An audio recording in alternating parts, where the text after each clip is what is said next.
glute bridge and a march. So this is going to challenge your pelvic stability a little bit more than a typical bridge. So you want to make sure you're exhaling and engaging your deep core. So you can think about drawing your hip bones together in front, or almost imagine there's a string between your hip bones and you're trying to draw that string tight. So as you do that and you exhale and you lift your butt up, feeling those glutes work, and then we're going to make it harder by lifting one foot. So the march doesn't have to be all the way up here. You can do that, but you can always also just lift the foot a little bit and then exhale.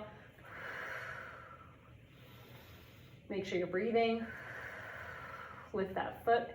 As you exhale, make sure you're feeling that opposite glute work. So my right glute is working to stabilize my hips and pelvis right now. So we don't want a ton of dropping or side to side shifting here. That's really important, because if every time you lift your foot, you're shifting over here or your hips dropping, then it's not going to be as effective and you just might not be ready for it quite yet. So one way you can make this a little bit easier if that feels too challenging is just by staggering your stance. So that way we're still isolating one side more than the other here.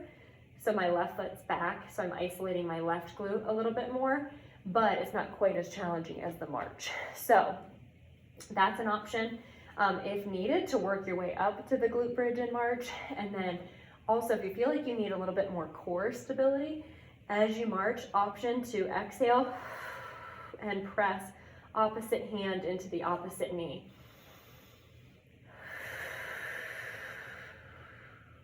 And that's just gonna get a little bit more cross-body connection in your deep core. So that's another option too.